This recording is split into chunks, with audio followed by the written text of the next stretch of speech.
सबसे पहले सत्ते पे सत्ता, यानी 7 खबरें और दिलचस्प जानकारियां एक साथ। पहले देश के अनमोल रत्न रहे रतन टाटा की बात करेंगे, जिनका राजकीय सम्मान के साथ अंतिम संस्कार कर दिया गया। लेकिन आज हम सत्ता में रतन टाटा की जिंदगी के कुछ ऐसे पन्ने पलटने वाले हैं जो शायद अब तक आपने नहीं पढ़े होंगे। आज सत्ता की राजनीतिक कुंजी में भी कई क्लेश हैं। पहला क्लेश उस हरियाणा की हार पर, जिस पर चल रहे मंथन में राहुल गांधी नाराज हो गए और कहा कि हरियाणा में नेताओं ने अपने निजी हित को पार्टी हित से ऊपर रखा। लेकिन अब कांग्रेस में इस हार पर क्या एक्शन हो रहे हैं, ये देखिएगा। फिर दिल्ली के बंगले वाला क्लेश देखेंगे। आज मुख्यमंत्री आतिशी की एक तस्वीर को आम आदमी पार्टी ने शेयर किया, जिसमें वो सामान के बीच में एक सोफे पर बैठकर फाइल साइन कर रही हैं। इस पर बीजेपी ने क्या कटाक्ष किया और बंगला खाली कराने पर एलजी ऑफिस ने क्या जवाब दिया, बताएंगे। एक बड़ी खबर कम्युनिस्ट देश लाओस से, जहां प्रधानमंत्री मोदी इंडिया आसियान समिट में शामिल हुए। पीएम मोदी का लाओस के बौद्ध भिक्षुओं ने स्वागत किया। इसके बाद पीएम ने कहा कि 21वीं सदी इंडिया और आसियान देशों की सदी है। यूपी में कांग्रेस और एसपी की सियासी दोस्ती में सब ठीक है। इसे लेकर समाजवादी पार्टी के अध्यक्ष अखिलेश यादव ने बड़ा बयान दिया। उन्होंने कहा, उपचुनाव में कांग्रेस के साथ गठबंधन रहेगा। वैसे खबर थी, बिना चर्चा 6 सीटों पर उम्मीदवार के ऐलान से कांग्रेस नाराज है। आज सत्ता में एक चौंकाने वाली खबर बांग्लादेश से भी है, जहां पाकिस्तान, तालिबान और हमास के प्रतिनिधियों की मुलाकात हुई है। इस मीटिंग ने भारत की सुरक्षा एजेंसियों को अलर्ट कर दिया है। लेकिन इसका एजेंडा क्या था, इसमें कौन शामिल हुआ, इसकी एक्सक्लूसिव जानकारी भी आई है। और एक चिंताजनक खबर अमेरिका से, जहां फ्लोरिडा में सदी का सबसे खतरनाक तूफान मिल्टन टकरा गया है। इससे सेंट पीटर्सबर्ग में 3 घंटे में 16 इंच बारिश हुई है, जो 3 महीने की बारिश के बराबर है। फ्लोरिडा में लगभग 10 लाख लोगों के घरों में बिजली इस समय नहीं है। सत्ता में लेकिन सबसे पहले आज बात करते हैं उस कट्टर षड्यंत्र की, जिसका संबंध पाकिस्तान से है, जिसके सारे तंत्र पाकिस्तान की फैक्ट्री में बनते हैं। ये साजिश बांग्लादेश में जरूर हो रही है, ये साजिश बांग्लादेश में जरूर की जा रही है, लेकिन अगर इसकी पूरी खोजबीन करेंगे, इसकी तह तक जाएंगे, तो जड़ में सिर्फ और सिर्फ पाकिस्तान का नाम आएगा, जहां से इसकी शुरुआत हुई है। आपको 2 खबरों से पूरी कहानी समझाते हैं, जिसके बाद सारी जानकारी आपके सामने रखेंगे। पहली खबर इटली से है, जहां सरकार ने हमास प्रेमी मौलाना जुल्फिकार खान को अपने देश से बाहर निकाल दिया है और कहा है कि आप पाकिस्तान जाइए, इस देश में आपके लिए कोई जगह नहीं है। इटली सरकार को जुल्फिकार खान के खिलाफ क्यों ऐसा एक्शन लेना पड़ा और मौलाना की कौन सी जहरीली तकरीर भारी पड़ी, इसकी पूरी कहानी आपको सत्ता में बताएंगे। दूसरी खबर बांग्लादेश से है, जहां पर आज से 3 दिन पहले हमास, पाकिस्तान और तालिबान से जुड़े नेताओं का जमाती मिलन हुआ है। वैसे देखा जाए तो ये मिलन कम और षड्यंत्र वाली मीटिंग ज्यादा थी। इसमें क्या हुआ, कैसे इस धार्मिक आयोजन में अलकायदा वाली चर्चा हुई, इसकी भी पूरी जानकारी आपको बताएंगे। इसमें शामिल होने वाले सभी चेहरों से आपका परिचय करवाएंगे। तीसरी खबर फ्रांस से है, जहां फ्रांस ने आतंकी ओसामा बिन लादेन के चौथे बेटे उमर बिन लादेन के देश लौटने पर हमेशा के लिए रोक लगा दी है। फ्रांस के गृह मंत्री ब्रूनो रितेयो ने मंगलवार को इस आदेश पर दस्तखत किया। कहा कि अब उमर बिन लादेन के फ्रांस लौटने की उम्मीद हमेशा के लिए खत्म हो चुकी है। पहले बात करते हैं पाकिस्तान वाली उस मौलाना की, जो इटली में पिछले कुछ दिनों से माहौल बिगाड़ रहा था, जो इटली के लिए ऐसा सिरदर्द बना कि वहां की सरकार को देश से बाहर करना पड़ा उसे। जुल्फिकार खान इटली के बोलोग्ना शहर की सबसे बड़ी मस्जिद का मौलाना था। जुल्फिकार एक पाकिस्तानी नागरिक है, जो 1995 में इटली पहुंचा था। आरोप है कि इटली को इस्लामिक देश बनाने की वो तकरीर कर रहा था। 8 अक्टूबर 2024 को देश निकाला से जुड़े आदेश पर हस्ताक्षर हुए हैं। देश से निकालने के साथ ही उसका निवास परमिट भी रद्द कर दिया गया है। इटली की ओर से जारी सरकारी आदेश में साफ साफ कहा गया है कि इटली में रहकर ये पाकिस्तानी मौलाना देश विरोधी प्रचार कर रहा था। पिछले कुछ वर्षों से इस्लाम के नाम पर धार्मिक नफरत फैलाता था, जिसके बाद ये कार्रवाई की गई है। आपको मौलाना के प्रचार वाला मॉडल और मेलोनी सरकार के एक्शन वाले मॉडल की पूरी स्टोरी बताते हैं। अगर मौलाना पर लग रहे 7 आरोपों की बात करें तो पहला है हमास प्रेम। आगे आपको वर्ष, दिन और तारीख के साथ बताएंगे कि कैसे ये मौलाना हमास का गुणगान करता था। वैचारिक कट्टरता के आरोप जुल्फिकार खान पर इटली में लगते रहे हैं। इसकी वजह से कई बार वो विवादों में आ चुका है। कट्टरपंथ की ओर झुकाव के आरोप भी मौलाना पर पिछले कुछ वर्षों से लगते रहे। पश्चिम विरोधी बयान को लेकर भी मौलाना जुल्फिकार खान से कई बार पुलिस और इटली की जांच एजेंसी सवाल जवाब कर चुके हैं। यहूदी विरोधी जहर के लिए इसकी चर्चा होती रही है। महिला विरोधी कट्टर ज्ञान ये मौलाना हमेशा देता रहता है। अपने शरिया वाले विचार से युवाओं को भड़काने के आरोप पहले भी इस पर लग चुके हैं। हद तो तब हो गई जब इसने एक बयान के दौरान मुसलमानों को सरकार की ओर से लिए जा रहे टैक्स का विरोध करने को कहा। उसका तर्क था कि संसाधन मुस्लिम समुदाय के अंदर ही रहने चाहिए। सोचिए, पाकिस्तानी मूल का मौलाना इटली गया, वहां मस्जिद में रह रहा था, लोगों को उपदेश दे रहा था, युवाओं को भड़का रहा था, और जब इटली की सरकार ने आपत्ति जताई, एक्शन की बात कही, तो उसने धार्मिक स्वतंत्रता, बोलने की आजादी और संविधान वाला ज्ञान देना शुरू किया। आपको मौलाना की 5 कट्टरपंथी गतिविधियों के बारे में बताते हैं। वो इटली में रहकर हमास की तारीफ करता था। 2024 में एक मस्जिद में हमास की तारीफ की थी। इस दौरान मौलाना ने बयान दिया था कि हमास आतंकी संगठन नहीं है। इतना ही नहीं, अमेरिकी और इजरायली को आतंकी और हत्यारा बताता था। इटली के अधिकारियों ने यह आरोप लगाया था और सबूत भी दिखाए थे कि मौलाना का संबंध विदेशी इस्लामी आतंकी समूहों से है। तमाम आरोपों पर विचार के बाद कार्रवाई की गई। आपको इटली के प्रधानमंत्री जॉर्जिया मेलोनी का एक पुराना बयान सुनाते हैं, जिसमें वो अपने देश में बढ़ रही कट्टरपंथी हरकतों और नफरतों का जिक्र कर रही हैं। ये बयान अब वायरल हो रहा है। इटली में मुसलमानों की आबादी 16 लाख से ज्यादा है। इटली के मंत्रालय के आंकड़ों के अनुसार लगातार वहां मुसलमानों की आबादी बढ़ रही है, जो चिंता का विषय है। 1980 के दशक के अंत तक इटली में कोई अप्रवासी नहीं था। 1981 में शरणार्थी नीति आने के बाद इटली में केवल 3,21,000 अप्रवासी थे। लगभग 0.5% आबादी पंजीकृत थी। 10 वर्ष बाद ये संख्या बढ़कर 6,25,000 हो गई, जो आबादी का 1.1% है। जनवरी 2016 तक इटली में 50 लाख से ज्यादा विदेशी रह रहे थे, जो कुल आबादी का लगभग 8.4% है। नोट करने वाली बात यह है कि इटली में आने वाले प्रवासियों में से 1/3 मुसलमान हैं, जो कुल जनसंख्या का लगभग 2.6% है। ये संख्या 2030 तक दोगुनी से अधिक हो जाएगी। सत्ता में इसके बाद अब बात करते हैं बांग्लादेश में हुई उस मीटिंग की, जिसमें जमाती और कट्टरपंथी वाले सूत्र हैं, जमात वाले मित्र हैं। भारत के पड़ोस में बांग्लादेश में आज से सिर्फ 3 दिन पहले ऐसी मीटिंग हुई है, जिसको लेकर हिंदुस्तान की सुरक्षा एजेंसियां एक्स्ट्रा अलर्ट पर आ गई हैं। आपको इस मीटिंग की पूरी डिटेलिंग देते हैं। बांग्लादेश की राजधानी ढाका में चोरी चोरी मीटिंग हुई है। 7 अक्टूबर को धार्मिक आयोजन किया गया था, जिसका नाम है अल मरकजुल इस्लामी। चिंता की बात यह है कि इस मीटिंग में हमास के वरिष्ठ नेता शेख खालिद खुद्दीमी शामिल हुए थे और हमास के राजनीतिक ब्यूरो के प्रमुख शेख आकिल मिशाल भी शामिल हुए। इतना ही नहीं, पाकिस्तान से भी नेता यहां आए थे। पाकिस्तान से जो कट्टरपंथी नेता आए थे, उनके नाम है शेखुल इस्लाम मुफ्ती तकी उस्मानी और मौलाना फजलुर रहमान। इनका मकसद आतंकी संगठन अल-कायदा के एजेंडे को आगे बढ़ाना था। ऐसे दावे किए जा रहे हैं क्योंकि इस कार्यक्रम में सिर्फ हमास, तालिबान और पाकिस्तान के कई कट्टरपंथी इस्लामी नेताओं ने हिस्सा ही नहीं लिया, बल्कि नफरती भाषण भी दिए जो अल-कायदा से जुड़े हुए थे। इसका असर यह हुआ कि मीटिंग के बाद भारत की एजेंसियां अलर्ट पर हैं। ढाका में एक हाई लेवल धार्मिक आयोजन ने वैश्विक सुरक्षा चिंताओं को बढ़ा दिया है, जहां हमास, तालिबान और पाकिस्तान के कट्टरपंथी इस्लामी नेता अल-कायदा से जुड़े उपदेश के लिए इकट्ठा हुए थे। इससे खास तौर पर भारत के लिए खतरे बढ़ गए हैं, क्योंकि यह आतंकवादी समूहों के लिए एक मंच का काम कर सकता है। एक और खबर फ्रांस से है, जहां आतंकी ओसामा बिन लादेन के बेटे उमर बिन लादेन को देश में लौटने पर हमेशा के लिए रोक दिया गया है।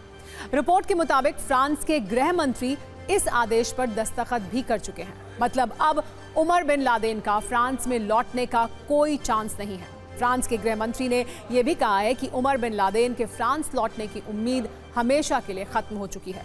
दरअसल ओसामा का बेटा उमर सोशल मीडिया पर लगातार आतंकवाद को बढ़ावा दे रहा था।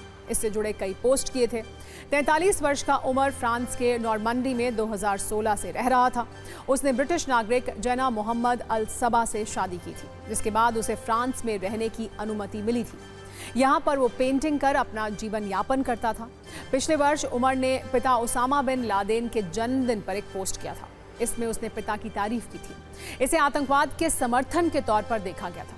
इसके बाद उसका फ्रांस में रहने का परमिट रद्द किया गया था। इसके बाद वो अपनी पत्नी के साथ कतर चला गया। अब फ्रांस लौटने पर पूर्ण पाबंदी लगा दी गई है। आपको बता दें, उमर उसामा का चौथा बेटा है। उमर बिन लादेन अपने पिता के साथ 1991 से लेकर 1996 तक सूडान में रहा था। इस दौरान उसे अलकायदा का अगला वारिस माना जाने लगा था। 2001 में उमर ने माना भी था कि उसने अलकायदा के ट्रेनिंग कैंप में हथियार चलाने की ट्रेनिंग ली थी।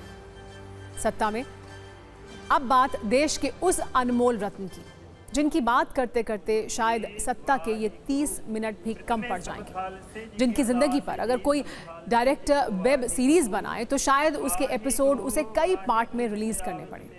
आपने कई बार उनका जिक्र लोगों की बातों में सुना होगा। ज्यादा टाटा बिरला न बनो। हम बात कर रहे हैं रतन टाटा की, जो एक ऐसी शख्सियत रहे जिन्होंने टाटा ब्रांड के जरिए देश को नमक, आटा, डेटा, सॉफ्टवेयर और कार से लेकर एयरलाइंस तक सब कुछ दिया। आज हमने सत्ता में उन्हीं रतन टाटा के लिए एक कुंजी तैयार की है और इसमें हम रतन टाटा की जिंदगी के कुछ ऐसे पन्ने पलटेंगे जिन्हें पढ़कर आपको गर्व होगा और ये महसूस होगा कि वाकई देश ने एक अनमोल रत्न को खो दिया है। रतन टाटा का पार्थिव शरीर आज मुंबई में नरिमन पॉइंट के national centre for performing arts में अंतिम दर्शन के लिए रखा गया। उन्हें गृह मंत्री अमित शाह, रक्षा मंत्री राजनाथ सिंह, महाराष्ट्र के सीएम एकनाथ शिंदे के साथ मुकेश अंबानी और कुमार मंगलम बिरला जैसी कई हस्तियों ने श्रद्धांजलि दी और इसके बाद वर्ली के शमशान घाट में राजकीय सम्मान के साथ उनका अंतिम संस्कार कर दिया गया। उनका पार्थिव शरीर पंचतत्व में विलीन हो गया। लेकिन सच ये है कि रतन टाटा अमर हो गए, लोगों की यादों में और प्रेरणा से भरी कहानियों में। रतन टाटा एक ऐसे इंसान थे जिनके नाम के आगे कारोबार शब्द तो जुड़ता है, लेकिन उसके साथ एक और शब्द जुड़ा होता है और यह है परोपकार। क्योंकि खुद रतन टाटा ने हमेशा परोपकार को अपने कारोबार से ऊपर रखा। रतन टाटा ने न सिर्फ घर के किचन में इस्तेमाल होने वाले नमक से लेकर आसमान में उड़ने वाले हवाई जहाज तक राज किया, बल्कि रतन टाटा आज भी देश के करोड़ों लोगों के दिलों पर राज कर रहे हैं और हमेशा करते रहेंगे।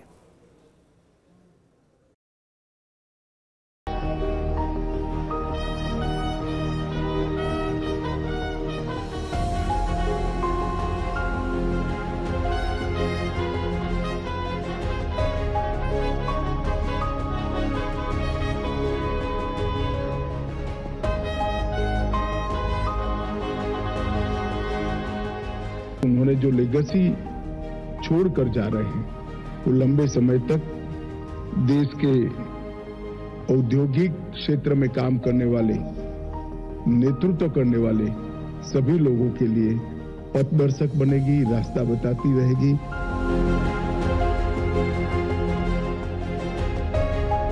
उनकी विनम्रता को मैंने देखा कि वो कभी ऐसा नहीं लगता था कि ये शायद हमारे देश के बड़े उद्योगपतियों में से, ऐसा लगता था कि एक राष्ट्रभक्त, एक साधारण व्यक्ति।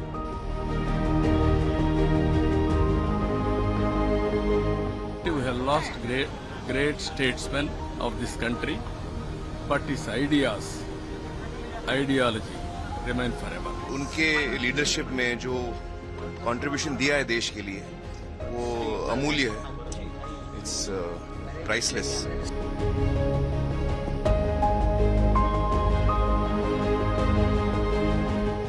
कुछ लोग आप उनको हमेशा मिलते नहीं हैं, बट उनका एहसास देश के इंफ्रास्ट्रक्चर में नज़र आता है, देश के चैरिटी इंस्टीट्यूशन में नज़र आता है, देश के आबो हवा में नज़र आता है, अच्छाई में नज़र आता है।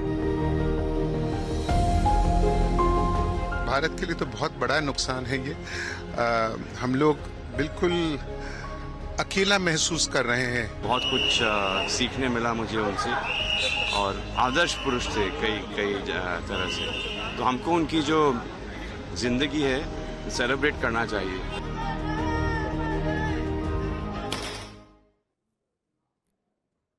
आपने सुबह से अखबार की सुर्खियों में और न्यूज़ चैनल्स की खबरों में देखा होगा कि रतन टाटा कितने बड़े कारोबारी थे, उनकी कितनी कंपनियां थीं, वो अपने पीछे कितनी दौलत छोड़कर गए हैं।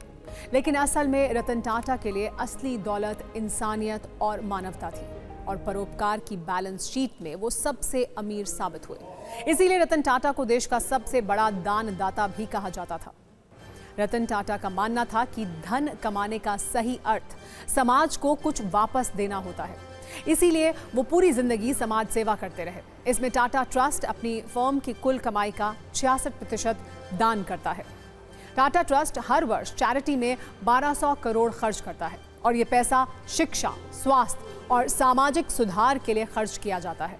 जब देश पर कोरोना महामारी का संकट आया तो रतन टाटा ने दिल खोलकर लोगों की मदद की और लगभग 1500 करोड़ का दान दिया। टाटा ट्रस्ट 32 राज्यों के 632 जिलों में स्वास्थ्य सुविधाएं मुहैया कराता है, जिसका लाभ 6 करोड़ 80 लाख लोगों को मिलता है। मुंबई में टाटा कैंसर अस्पताल का निर्माण किया गया, जिसमें हर वर्ष 70,000 मरीजों का इलाज किया जाता है। शायद आपको पता ना हो, रतन टाटा ने अपनी शिक्षा पूरी करने के बाद हार्वर्ड बिजनेस स्कूल को कई बार वित्तीय मदद दी है और हार्वर्ड स्कूल में रतन टाटा के नाम पर स्कॉलरशिप फंड की स्थापना भी की गई है। टाटा के अलग अलग ट्रस्ट क्षेत्र में भी अद्भुत कार्य कर रहे हैं और स्कॉलरशिप के जरिए छात्रों को अब तक $28 मिलियन की मदद कर चुके हैं उनके वो ट्रस्ट जो शिक्षा से जुड़े हैं। अब हम आपको रतन टाटा की जिंदगी के कुछ ऐसे किस्से बताते हैं जिनके बारे में शायद आप ना जानते हो और इन्हें सुनकर आपको ये एहसास हो जाएगा कि यूं ही नहीं कोई रतन टाटा बन जाता है। रतन टाटा की जिंदगी में सिर्फ इंसान ही अहमियत नहीं रखते थे, बल्कि पशुओं के प्रति भी उनका प्रेम अद्भुत था, खासकर कुत्तों के प्रति। शायद आपको यकीन ना हो, 2018 में प्रिंस चार्ल्स ने रतन टाटा को उनके परोपकारी कामों के लिए लाइफ टाइम अचीवमेंट अवार्ड देने का फैसला किया था। ये समारोह बकिंघम पैलेस में होना था और रतन टाटा इसमें जाने के लिए राजी भी थे, लेकिन अचानक उन्होंने अपना दौरा रद्द कर दिया और इसकी वजह थे रतन टाटा के 2 पालतू कुत्ते, टैंगो और टीटो, जो अचानक बीमार हो गए। रतन टाटा को उनकी इतनी चिंता थी कि अपने कुत्तों की देखभाल के लिए उन्होंने इंग्लैंड जाने से मना कर दिया और जब ये बात प्रिंस चार्ल्स को पता चली तो वो नाराज नहीं हुए, बल्कि रतन टाटा की तारीफ की। रतन टाटा को कुत्तों के प्रति ऐसा लगाव था कि मुंबई के टाटा ग्रुप के बॉम्बे हाउस में उनके निर्देश पर आवारा कुत्तों के लिए विशेष इंतजाम किए गए। वहां उन्हें रोज खाना पीना दिया जाता है। तभी जब रतन टाटा उस बॉम्बे हाउस में जाते थे तो ये कुत्ते उनके साथ लिपट जाते थे। और सिर्फ इतना ही नहीं, रतन टाटा को हफ्ते की एक छुट्टी अपने जर्मन शेपर्ड डॉग के साथ मनाना बहुत पसंद था। आज आपको ये भी जानना चाहिए कि कैसे रतन टाटा ने बारिश में भीगते हुए एक परिवार को देखकर देश की सबसे सस्ती कार बनाने का फैसला कर लिया। 2008 में जब रतन टाटा तेज बारिश में अपनी कार में जा रहे थे, तभी उन्होंने एक बाइक पर जा रहे परिवार को देखा जो बारिश में भीग रहा था। ये देखकर वो इतना परेशान हो गए कि उन्होंने अपने इंजीनियर्स को बुलाकर सबसे सस्ती कार बनाने को कहा और ये कार थी टाटा नैनो, जो लखटकिया कार के नाम से बहुत मशहूर हुई। हालांकि ये बहुत ज़्यादा सफल नहीं हो सकी और 2020 में इसका प्रोडक्शन बंद कर दिया गया। हार कर जीतने वाले को बाजीगर कहते हैं। ये फिल्मी डायलॉग तो आपने सुना होगा, लेकिन असल जिंदगी में हार कर जीतने वाले को रतन टाटा कहते हैं। हम आपको इसका भी उदाहरण बताते हैं। टाटा मोटर्स ने 30 दिसंबर 1998 को पहली स्वदेशी कार टाटा इंडिका लॉन्च की, लेकिन जब इस कार को अनुमान के मुताबिक रिस्पॉन्स नहीं मिला तो रतन टाटा दुखी हो गए। उन्होंने तय किया वो टाटा मोटर्स बेच देंगे। इसके लिए उन्होंने अमेरिका जाकर फोर्ड मोटर्स के चेयरमैन बिल फोर्ड से मुलाकात की, लेकिन इस मीटिंग में बिल फोर्ड ने रतन टाटा से कहा कि जब आपको इस इंडस्ट्री के बारे में जानकारी ही नहीं थी तो आना ही नहीं चाहिए था। ये बात रतन टाटा के दिल में अपमान की तरह चुभी और फिर उन्होंने टाटा मोटर्स को बेचने का फैसला त्याग दिया। फिर उन्होंने दोगुनी मेहनत की। टाटा मोटर्स ने एक से एक गाड़ी लॉन्च की जो भारतीय बाजार में कामयाब हुई, लेकिन इसके बाद जो हुआ उसे समय की ताकत कहते हैं। 2008 में समय का पहिया ऐसा घुमा कि खुद फोर्ड मोटर्स के बिकने की नौबत आ गई और उस दौर में टाटा मोटर्स ने 2008 में $2.3 बिलियन में फोर्ड की luxury company Jaguar land rover को खरीद लिया और आज JLR देश दुनिया में हर साल हजारों लाखों गाड़ियां बेचती है। असल में सच ये है कि रतन टाटा की जिंदगी के अध्याय ऐसी सैकड़ों प्रेरणादायक कहानियों से लिखे गए हैं जिनसे हम सब बहुत कुछ सीख सकते हैं। अब हम आपको रतन टाटा के वो अनमोल सूत्र बताते हैं जिन्हें अगर किसी ने अपनी जिंदगी में आत्मसात कर लिया तो उसके कामयाब होने की गारंटी कई गुना बढ़ सकती है। ये वो बातें हैं जो खुद रतन टाटा ने जिंदगी के अलग अलग पड़ाव पर कही और इनमें आपके लिए प्रेरणा वाले विटामिन हैं। जैसे रतन टाटा कहते थे, अगर आप तेजी से चलना चाहते हैं तो अकेले चलें, लेकिन अगर आप दूर तक चलना चाहते हैं तो साथ साथ चलें। रतन टाटा की सोच थी कि अगर लोग आप पर पत्थर फेंकते हैं तो उनका उपयोग महल बनाने में करें। यानी वो जानते थे कि मुसीबतें कभी भी सफलता का रास्ता नहीं रोक सकती हैं। रतन टाटा ने एक बार ये भी कहा था कि लोहे को कोई भी नष्ट नहीं कर सकता, लेकिन उस पर लगी जंग कर सकती है। इसी तरह एक व्यक्ति को उसकी खुद की सोच के अलावा कुछ भी बर्बाद नहीं कर सकता।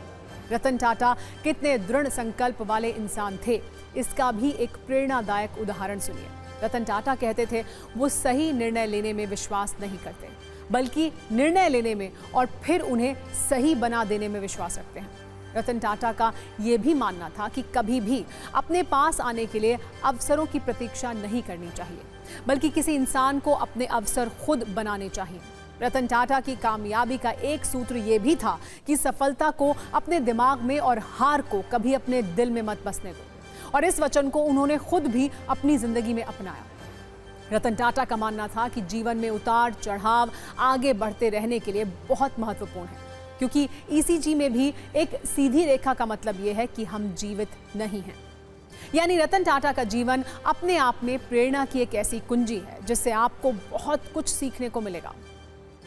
सत्ता में अब आपको एक ऐसी तस्वीर दिखाते हैं जो काफी वायरल है, और इस पर दिल्ली में काफी राजनीतिक क्लेश मचा हुआ है।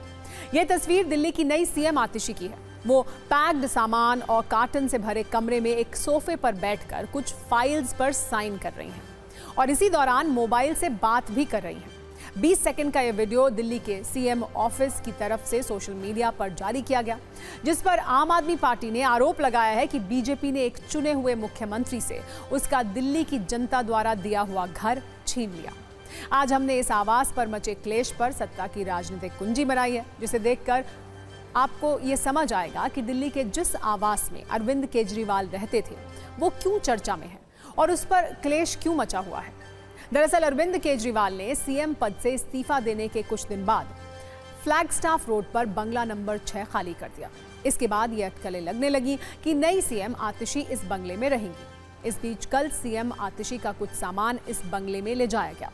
दावा है कि इसी दौरान पीडब्ल्यूडी अधिकारी वहां पहुंचे और उन्होंने इस बंगले की चाबी ले ली, जिसे सीएम आतिशी का सामान वापस उनके पुराने घर पर पहुंचाना पड़ा, और इसी सामान के बीच बैठकर वो फाइल साइन कर रही हैं।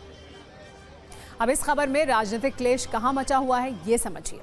आम आदमी पार्टी का आरोप है कि बीजेपी एक चुने हुए मुख्यमंत्री से उसका दिल्ली की जनता द्वारा दिया हुआ घर छीन रही है। बीजेपी का कहना है कि आतिशी बिना अलॉटमेंट के उस आवास पर कब्जा जमाना चाहती हैं। आप कह रही है कि यदि अलॉट नहीं हुआ तो उनको चाबी कैसे सौंपी गई, उनका सामान कैसे पहुंचा। बीजेपी कह रही है कि 6 फ्लैगस्टाफ रोड सीएम आवास नहीं है, इस बंगले की मालिक पीडब्ल्यूडी है। आप ये भी आरोप लगा रही है कि बीजेपी के साथ मिलकर एलजी मुख्यमंत्री आवास पर कब्जा करना चाहते हैं, जबकि बीजेपी कह रही है कि दिल्ली में सीएम का आधिकारिक आवास नहीं है। ऐसे में आतिशी 2 घरों पर कब्जा जमाना चाहती है। आपने आरोप लगाते हुए ये तक कहा कि बीजेपी ने नवरात्र में एक महिला मुख्यमंत्री का सामान उसके घर से फेंकवाया है, जबकि बीजेपी ने कहा कि बिना प्रक्रिया आतिशी आवास में रहना चाहती हैं, इस बंगले को आम आदमी के लिए खोल देना चाहिए। सीएम आतिशी ने प्रेस कॉन्फ्रेंस कर आज बीजेपी और एलजी पर उनसे घर छीनने का आरोप लगाया। उन्होंने कहा कि बीजेपी दिल्ली में चुनाव नहीं जीत सकती है, इसलिए वो इस तरह की हरकतें कर रही है, जबकि बीजेपी कह रही है कि जिस बंगले में अरविंद केजरीवाल रहे वहां कैसा भ्रष्टाचार हुआ ये दुनिया के सामने आना चाहिए। कुल मिलाकर दोनों तरफ से बयानों की बरसात हो रही है।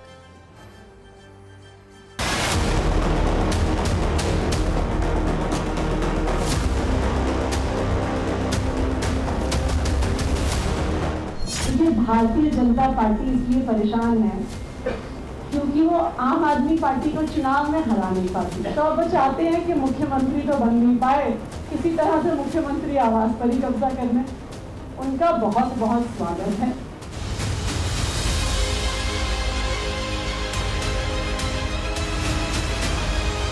को देना दो जी, हमें क्या लेना है, वो पीडब्ल्यूडी का प्रेरोगेटिव है। लेकिन आप कानूनी कार्रवाई नहीं करेंगे और कानून तोड़कर घुसने का काम करेंगे, और खुद एक नई नवेली मुख्यमंत्री जो मथुरा रोड पे एक बंगले की मालिक है, तो एक ही व्यक्ति 2 बंगले कैसे ले सकता है? मूल मकसद ये है कि शीश महल आप लोग ना देख पाए, इसलिए ये सारा खेल रचा जा रहा है। पत्र है जिसमें साफ तौर पे लिखा है कि अरविंद केजरीवाल जी ने घर को खाली कर दिया। एक महिला मुख्यमंत्री का सामान फेंकवा दिया गया दिल्ली के एलजी के द्वारा। पीडब्ल्यूडी विभाग ने, सरकारी विभाग ने दिल्ली के मुख्यमंत्री आतिशी जी को रविवार को चाबी दे दिया था, उसमें उनका सामान रखा हुआ था। तो किस अधिकार से दिल्ली के एलजी ने उनका सामान बाहर कराया, फेंकवाया?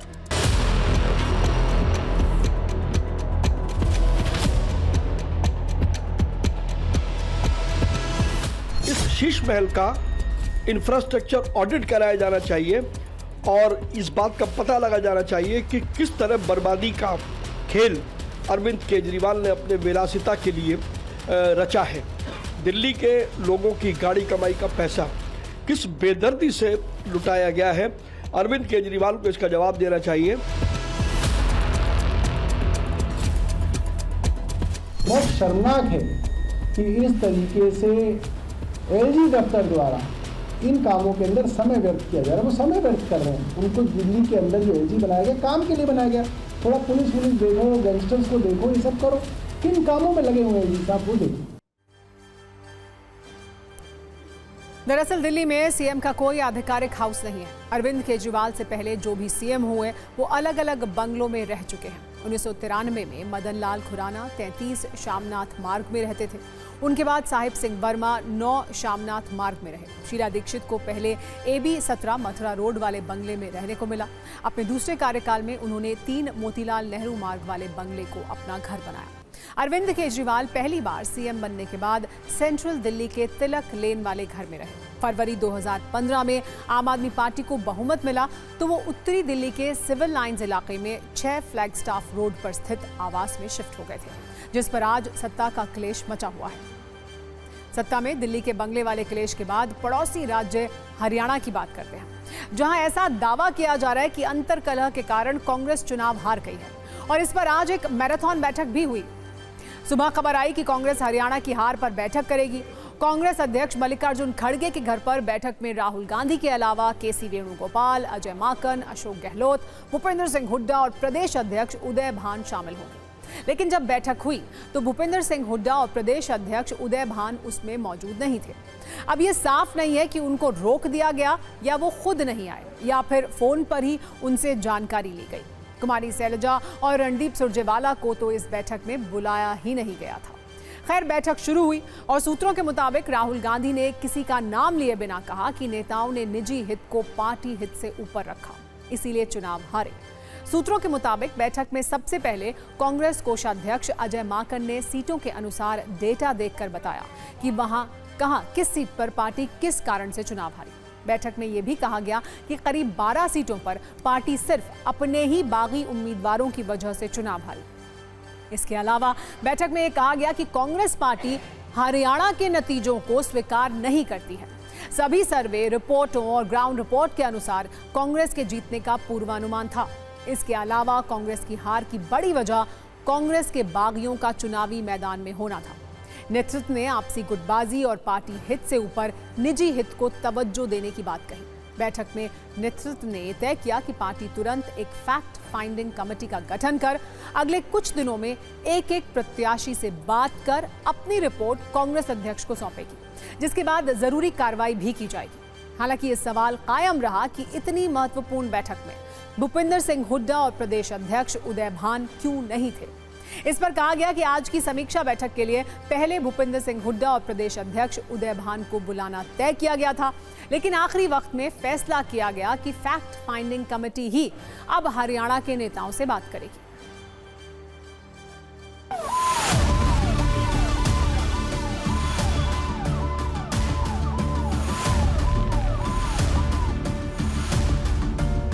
जो नतीजे आए उसमें जमीन और आसमान का फर्क था, तो हम लोगों ने उसकी चर्चा करी। अलग अलग कारण क्या हो सकते हैं इसके ऊपर चर्चा करी और इसके ऊपर हम लोग आगे और कार्रवाई करेंगे। चुनाव आयोग से लेकर के आपस में मतभेद से लेकर के बहुत सारी चीजें हैं और सबके ऊपर हम लोगों ने भी चर्चा करी है और आगे भी चर्चा करेंगे। अरे हारे हुए लोग कभी तो शांत रहें। जनता ने पीट दिया, जनता ने पटक दिया, हरा दिया। लोकतंत्र में हार को स्वीकार करना चाहिए। हार गए हैं तो उनको खुले दिल से कहना चाहिए, बड़प्पन दिखाना चाहिए भी हमारी वजह से हारी पार्टी। और पार्टी से मैं अपील भी करूंगा कि ग्राउंड जीरो पे मंथन होना चाहिए, ये नहीं लीपापोती करके नहीं छोड़ना चाहिए, वरना हरियाणा में कांग्रेस खत्म हो जाएगी। जीतते तो कांग्रेस पार्टी विचारधारा को, नीति को बताती, नेहरू गांधी खानदान की जीत बताती, और हारते हैं तो ईवीएम को दोष देते हैं। लेकिन मेरी कांग्रेस को सलाह है कि उस हलवाई को भी दोष दे देना चाहिए जिसने जल्दबाजी में जलेबी बना दी थी। तो मुझे लगता है कांग्रेस का तो काम दोषारोपण का ही है। The India bloc parties could not have proper seat sharing arrangement, could not have united campaign. Otherwise, results would have been different.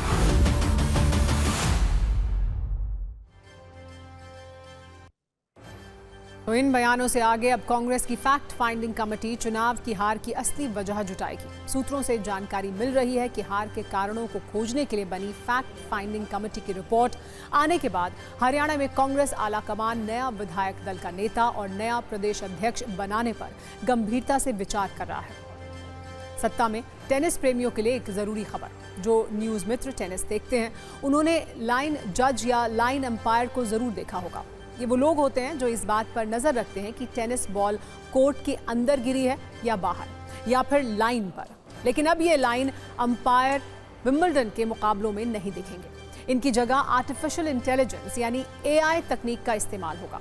All England lawn tennis club और विंबलडन के आयोजकों ने ऐलान किया है कि विंबलडन 2025 से लाइन जजों की जगह इलेक्ट्रॉनिक लाइन क्लॉकिंग तकनीक का इस्तेमाल होगा। उन्होंने कहा कि लाइव ELC अपनाने का फैसला इस वर्ष व्यापक परीक्षण के बाद लिया गया है। इंग्लैंड लॉन टेनिस क्लब के इस फैसले से 340 लाइन जज प्रभावित होंगे। विंबलडन 1877 से लंदन के ऑल इंग्लैंड क्लब में आयोजित किया जाता रहा है। विंबलडन 4 ग्रैंड स्लैम टूर्नामेंट में से एक है और ये एकमात्र ऐसा टूर्नामेंट है जो घास के मैदान पर खेला जाता है, जिसे क्लासिक टेनिस कोर्ट माना जाता है। और अब इस टूर्नामेंट में आपको लाइन जज नहीं दिखेंगे, यानी 147 वर्षों से चली आ रही लाइन जजों की परंपरा 2025 में टूट जाएगी, क्योंकि अब उसकी जगह AI तकनीक ले लेगी।